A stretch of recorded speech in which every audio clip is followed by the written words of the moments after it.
What's up, everybody? Welcome to the Real Review. I'm your host, Warbucks, and today we're going to talk about Strangers Chapter 2.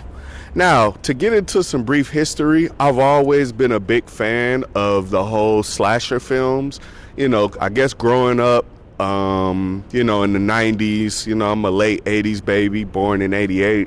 Growing up in the 90s, man, I instantly became a fan of slasher horror due to the great Wes Craven's Scream series, which I love growing up, from Scream 1 through 4 even the Scream TV series was really, really great. At least the first couple seasons were.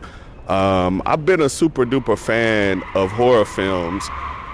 Also, I was a super big fan of I Know What You Did Last Summer and I Still Know What You Did Last Summer, which are also slasher films. So, just coming up in the 90s, man, those just always been one of my favorite, subgenres of horror is slasher films. So, and a quick little history on this. What's crazy is in this Strangers Chapter 2, I thought I'd actually seen Strangers Chapter 1, but it turns out I haven't. So apparently, I know this says Strangers Chapter 1, but this is actually like the third movie in this is actually like the fourth movie in the Strangers series, and Strangers Chapter 1 is actually the third movie. Now, I've already seen two Strangers movies already, so I'm assuming that this is a sequel to the last one I saw. I can't remember the title. It's been some years. I've seen so many different movies between here and there. I just know I saw the original Strangers movie, and I saw the second one, which I believe was a prequel to the first Strangers movie. So I'm thinking this is a chapter 2 to that. I go see this movie at the movies. I come home, I'm looking stuff up, and I realize this is a sequel to a movie I haven't even seen yet. Strangers Chapter 1 came out in 2024. So I'm like, what the heck? I'm like, there's a third movie that I just somehow missed. So it's kind of crazy, but I seen this movie already, and I haven't even seen Chapter 1. I'm actually going to go back and watch that movie now that I realize I missed it, kind of get more context of where it is kind of left off. So, it's been so many years since I've seen the first Strangers, and then I believe the second one was called Prey of something, and the first Strangers was good. The second one was even better. And so, so anyway, let's get right into the movie. This one starts off, which I believe is like right where the first one ended. A lot of times when they do movies with sequels and they have them like chapter instead of like 2 or 3, usually that means they're going to pick up right where the movie left off. Now, I say that happens every time, but a lot of times that's what it is, because it's literally like the very next, it's like turning a page on a book and you're on chapter 2. And so the movie, I believe, and I'm pretty sure, picks up right at the end of chapter 1, showing various scenes. And at the time of me watching them, I kind of just assumed that, again, this is a sequel to the last movie I saw, and they were out in the woods in that movie. But in the movie, you see these 3 killers who are very well known in all the other Strangers movies, embracing, and they killed this guy out in the woods, and they're heavily embracing this kill, just kind of like soaking it all in the rain, looking up in the air, just you know what I'm saying, just killers, just serial killers, just embracing a good kill, which is wild. But anyway, so the movie starts off like that, and then I believe they cut into the next scene with our main character from the first chapter 1, which I have not seen. So, and she's laying in the hospital bed. Immediately when I see this scene, I'm thinking, oh my God, okay, so we probably finna get the killers, showing up here and all this good stuff. And the sheriff comes to see her while she's in the hospital to ask her questions about everything that went on, and her whole situation. And you know, she's doing her best to like describe it as they're showing us little flashbacks of something happening in the cabin, so we know it went down in the cabin. You know, I'm kind of learning and unfolding, trying to remember everything. I probably should have went back and tried to watch the movies I saw before this, and then maybe I would have realized I hadn't seen the first one and got caught up. But you know, hey, I'm human. So, but anyway, so you know, she's trying her best to describe the people, the killers, to the sheriff. By the way, the sheriff looks creepy. I'm wondering if this nigga is one of the killers as I'm watching this scene. He is a creepy looking dude. You know, he gotta be a villain in some other horror movies or something. But you know, they haven't. I've never known them to, at least not that I remember them ever revealing these three masked killers that are the killers of the Strangers movies. There's one guy and two women, and I don't ever remember them actually revealing who these people are. So we still don't exactly know who these people are, and you know, who is playing these characters. I don't think it's important. It's not as important as it was in Scream and I Know What You Did last summer, because these guys are just some random villains that just want to, you know, like the movie Dark Knight, they just want to watch the world burn like the Joker. You know what I'm saying? They don't have no real plot or no undergoing reason for doing this. They're just killing people. They're just psycho killers. And, you know, that kind of makes this movie a lot crazier, a lot more intense than the other slasher movies I've seen, because a lot of times the killers have a direct connection somewhat to the main character in the plot, which is cool. I don't have a problem with either. You know what I'm saying? As long as it works well. So anyway, she's doing her best recollection of the murders and everything to the sheriff and his deputy. And it's kind of weird because it seems like the deputy is not trying to share too much information with the victim laying in the bed. And, you know, she seems to have been slashed up pretty good, but she's decent enough to kind of, you know what I'm saying, at least sit up and talk. But I know she's messed up pretty bad. So anyway, you know, they go ahead about their day. I believe they go back to the diner. They talk to a waitress. The waitress says she thinks it was the girl in the hospital bed, which doesn't really make sense. Why would she slash her body up so badly that she can barely even move? I get a stab here and there if you want to pretend to be the killer, but like, it just wasn't, you know, it just didn't make any sense. And even the guy who is with the sheriff, he shakes her off like, yeah, thank you, detective. I kind of felt like it was some type of sarcasm in his tone, in the way he was speaking, because he even looking at her like, that doesn't even make any sense, that this woman would dang near kill herself just to kill her husband and kind of get away with it. She's thinking she done read too many like horror novels or seen too many movies. And so anyway, you know, I think they cut back to the girl in the hospital bed. It's nighttime, it's dark. Regular lights and stuff are on, but I believe like lights go out. She gets kind of scared. She's looking. This scene is kind of intense, and it's a little nerve-wracking because you're like, oh my God, where are these villains going to show up? You know, and these guys are real creepy. They're real scary. I remember in the first couple Strangers movies like that, these guys are pretty vicious, the way they be like just killing people and cutting people up. So I'm a little bit, you know what I'm saying, I'm a little bit on edge. I'm a little bit tense, you know what I'm saying. I'm not exactly remembering the details, but I remember enough to know these guys are not to be messed with. So anyway, I believe, you know, she hears somebody walking down the hallway. Can't sure if he's whistling or not, but we know it's somebody there. And then next thing you know, we hear him scream out. He's like, what? Help! And he runs. She freaks out. Now she's trying to figure out what she's going to do.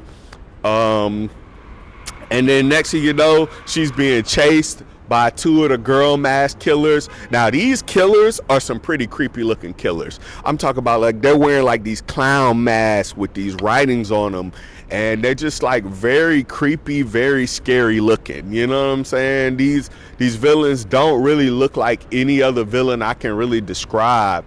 It's just their mask and their whole presence is just scary, and it's three of them gets this one little slim girl. You know, I'm thinking her chances are slim. I'm thinking she finna die at the beginning of this movie, and they gonna be hunting other people the whole rest of this movie.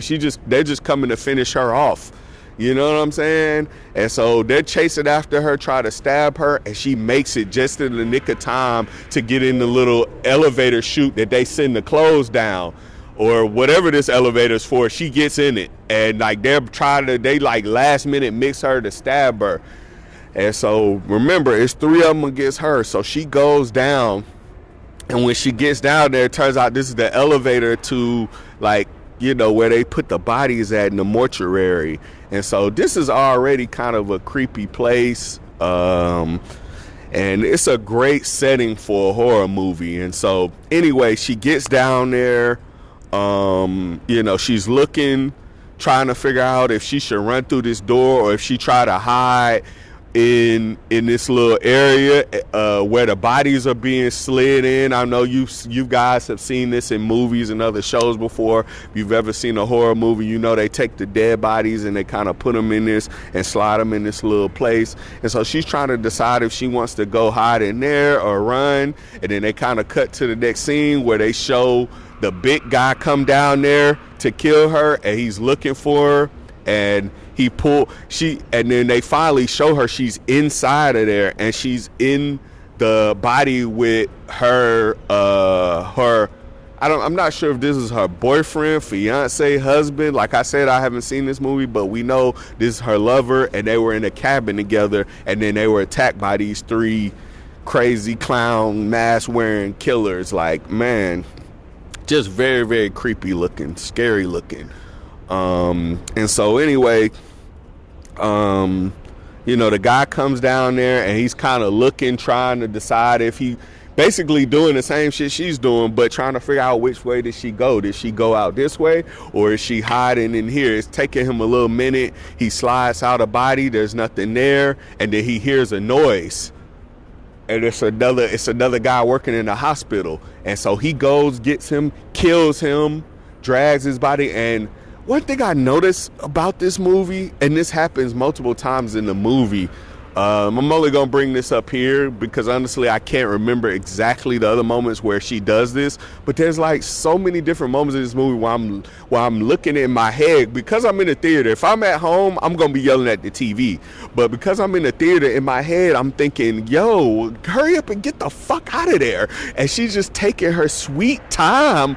There's so many different scenes where she's taking her sweet time to kind of run to get on faster, and I'm thinking, these motherfuckers are after you. Why are you moving so slow? Like, it's just kind of killing me that she's moving this slow, and these people got knives and they trying to kill her.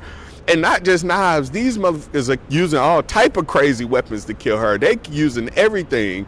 And so anyway, he kills this guy and he drags him to go. I don't know what he's finna do with his body, but it takes her a good minute. You know what I'm saying? She's in the thing with her boyfriend. She's looking at him. The reason why I know this is her boyfriend is because when she was describing this scene to the cops, they had a flashback where they kind of showed him. And, you know, it took me a minute, I think, after this movie to realize that's who they killed at the beginning was him. And where they had that full embracement moment, they killed him.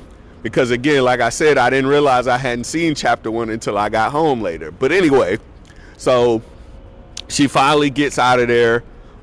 She leaves.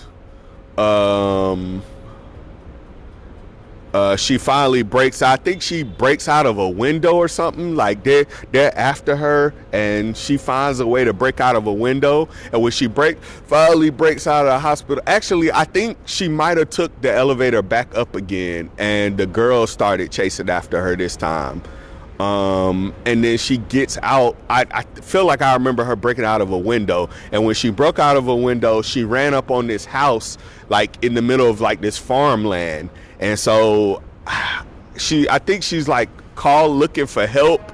and this girl, like a light flashes out, and it's a girl holding a shotgun, and I'm assuming this is the woman that lives at this farmland, and she has her gun. You know, these people in the country do not play about their land. They got guns, they gonna kill your ass. But anyway, so she aiming the gun, she's aiming the gun at her with these bright lights on her, and she's like, help me please. And I'm like, oh my God, and don't tell me she finna beat her in by some random motherfucker just trying to protect their home. But next thing you know, she gets hit with the crossbow by the girl with the mask.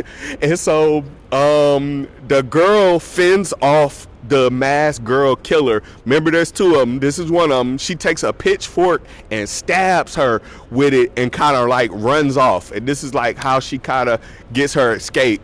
When she escapes, she runs through the trees in the woods and kind of runs up on the road, and a car pulls up and he sees her, and it's a couple girls in a car, and they're like, oh my God, are you okay? You must be the girl from the hospital. We heard about you on the radio. And these two girls are soldiers. They're soldiers. They're telling her they're going to take her to her base. She's a little freaked out, but they put her in the back seat. Blanket, she's just really freaking out. And, you know, as she's sitting in the car, I'm just like, yo, this is kind of weird. But anyway, so I'm like, all right, cool. She's safe. I'm glad she's all right.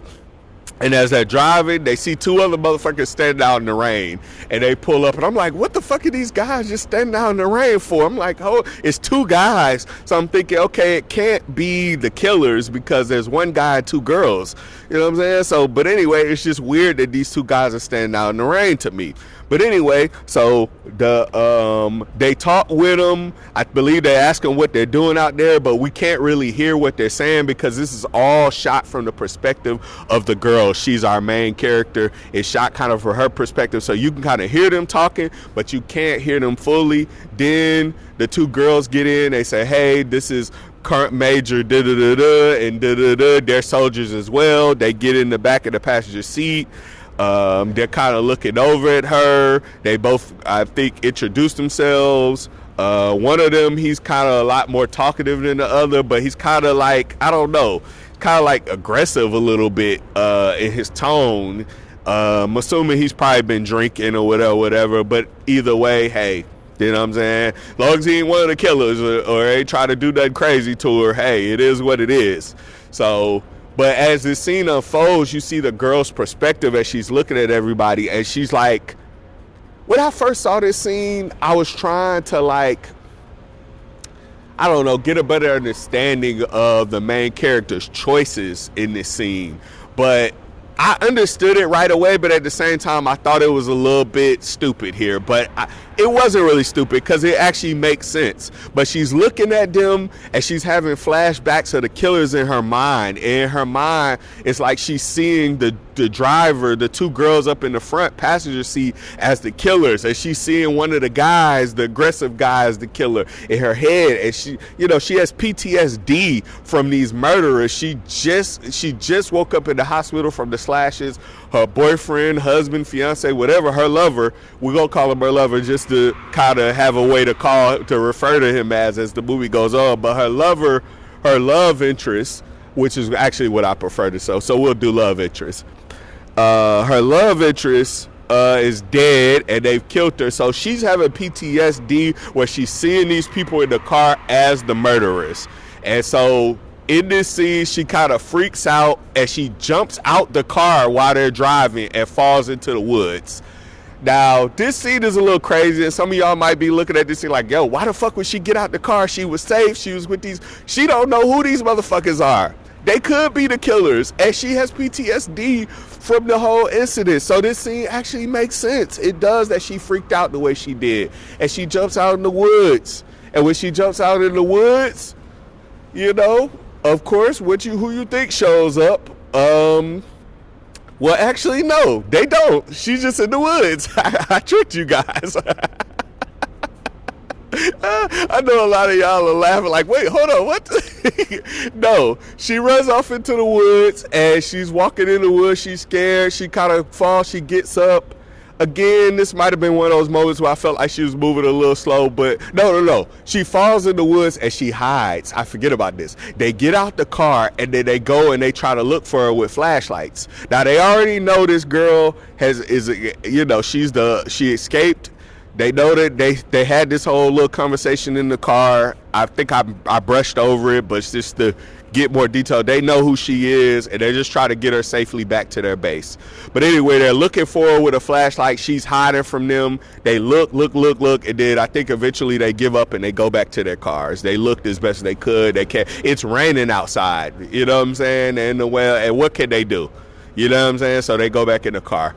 So she's out there in the woods. She's walking. I'm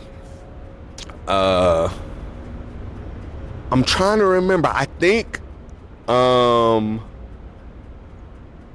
the next scene they show is the three people, and they're at the farmland where they killed the lady, and they let out a wild hog, and this hog goes to attack her.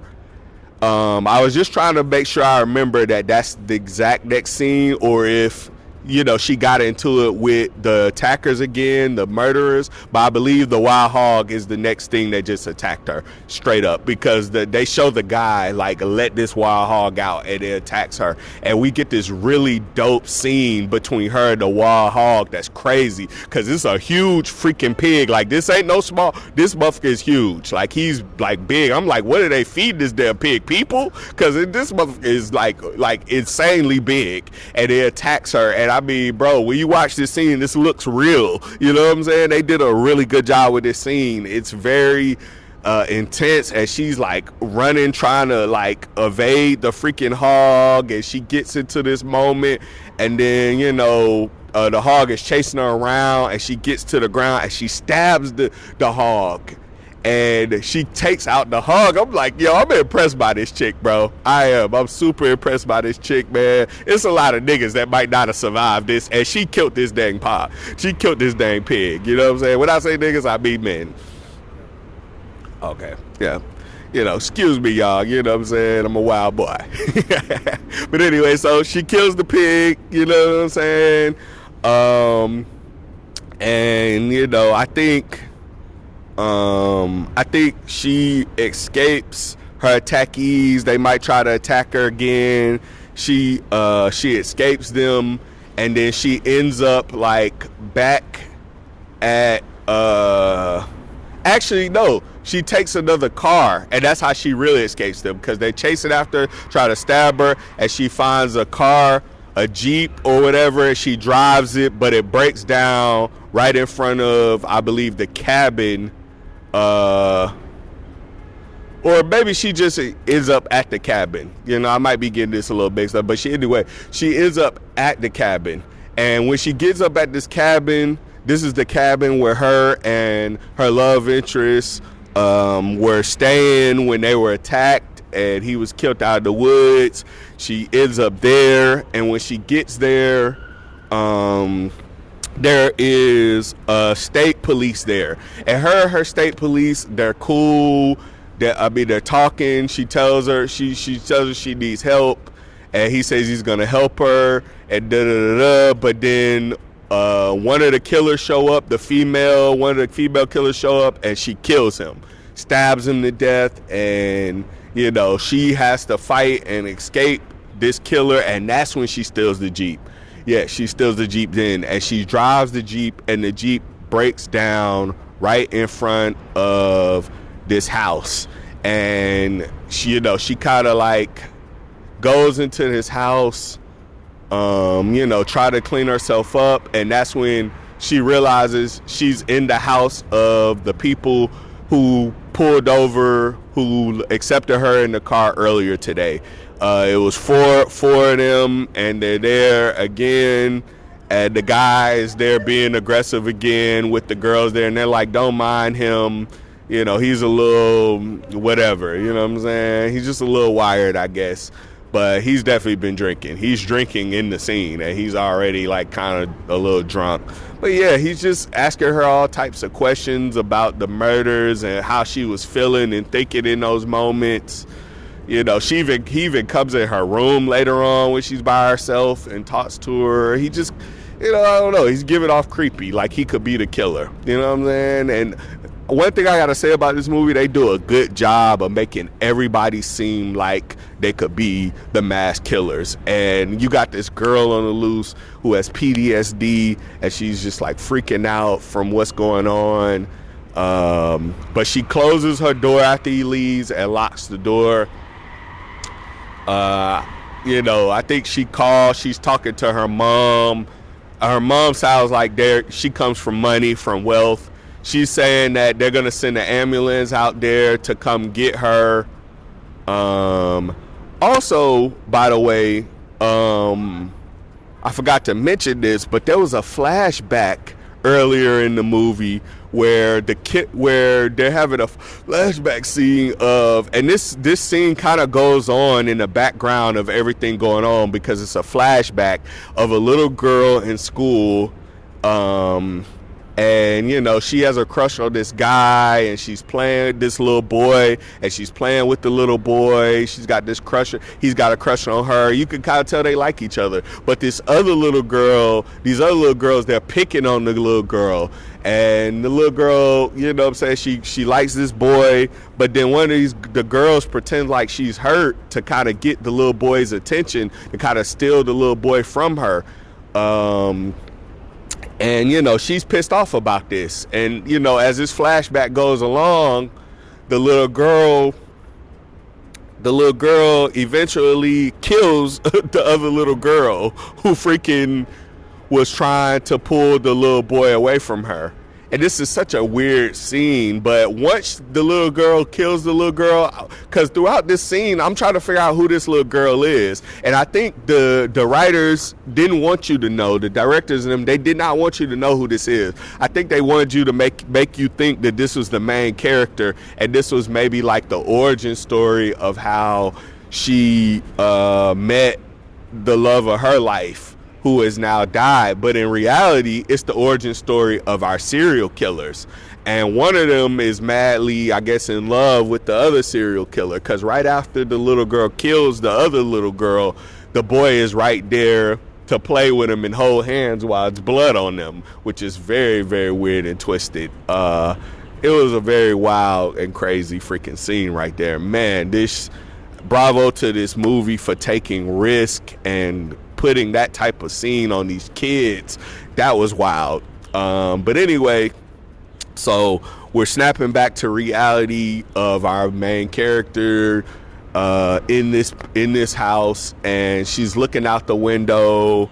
I think she sees the ambulance truck that's supposed to be coming to get her, that her mother sends, and the ambulance truck is supposed to be taking her to a helicopter to fly her to the best doctors. Like I said, her parents are rich, and her mom is talking on the phone. I can tell, they got money. They flying her out of here through a ambulance. They got some money. You know what I'm saying? Her parents, either her mom or her dad, powerful people.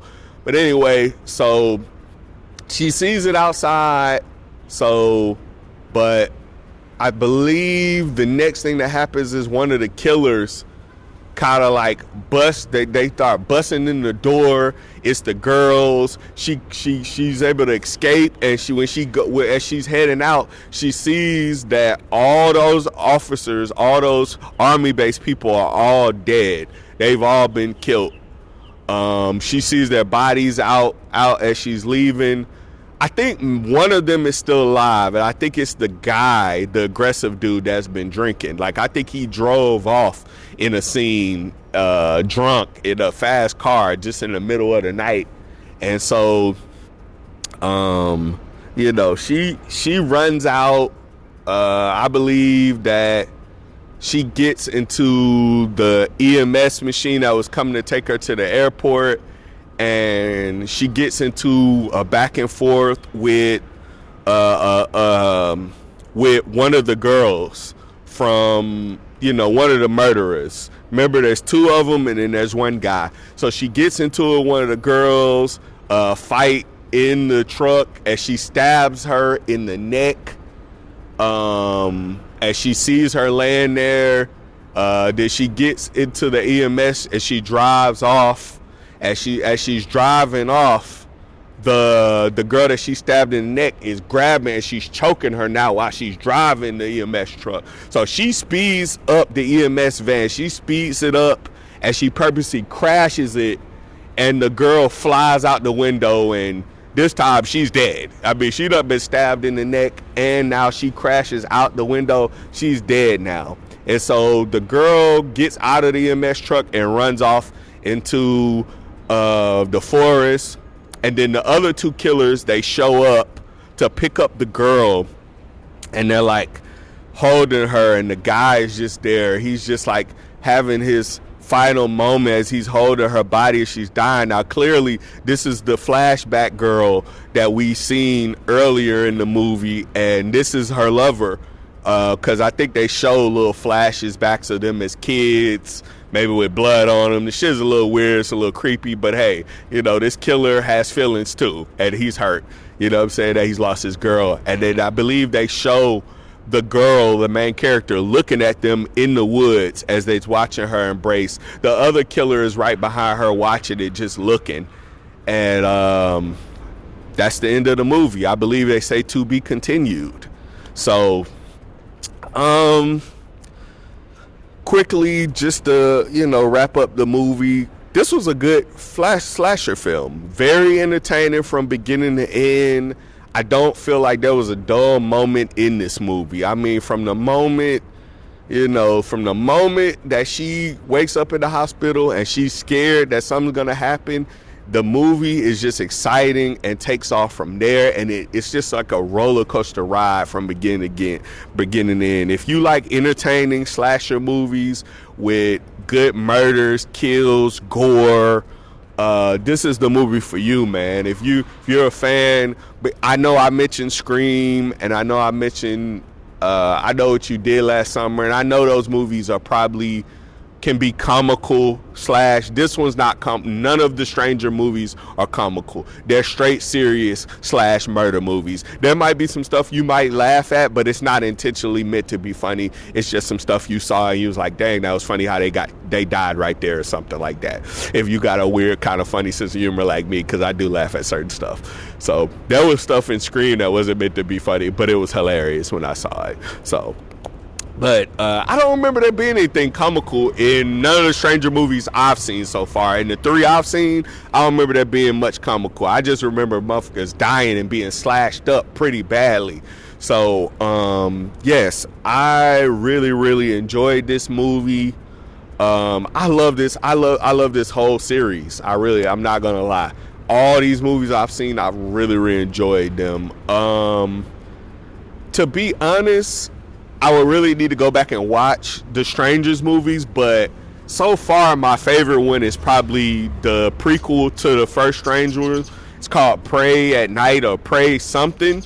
That one is actually my favorite one. To me, that one was great.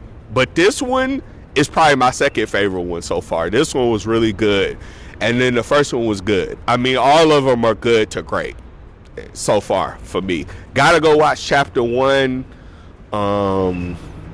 Kind of excited to watch Chapter 1 because I love all the Strangers movies. So I don't know how this one flew under my radar. I had it in my watch list on IMDb. For all my movie lovers, IMDb that's my favorite website.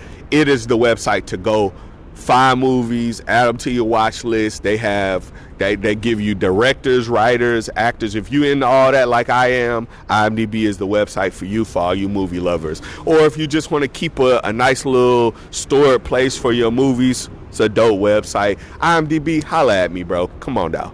Holla at me. I can sponsor. You know what I'm saying? Holla at your boy. But anyway, so I'm going to give this movie probably like 4 popcorn buckets, man. This was a damn good movie, man. I know y'all like, what? You put that up there with Superman and Fantastic Four?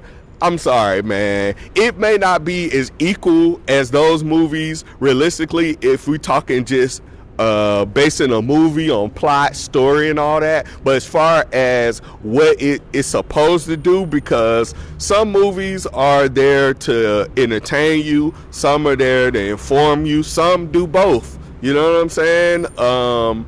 This particular movie was an entertainment movie. It's not supposed to be the most amazing plot. Horror movies are not exactly known for that. There are some movies with some good plots, but horror movies are supposed to entertain. They're supposed to scare you. They're supposed to frighten you. There were some intense scenes in this movie that kind of have you a little bit on the edge of your seat. If you get into the movie like I do and you start feeling like you're the character, you're going to jump. And I jumped in certain scenes. These scenes were intense. This movie was very, very enjoyable, very, very entertaining. And if you love a good slasher entertainment film, you'll love the Strangers movies. You know what I'm saying? Now, I can't speak for chapter 1, but chapter 2, the first Strangers and Pray at Night or whatever, Pray whatever. Check them out. I highly recommend. This is a really good series. So, 4 popcorn buckets and, it's your boy Warbucks. I'm out.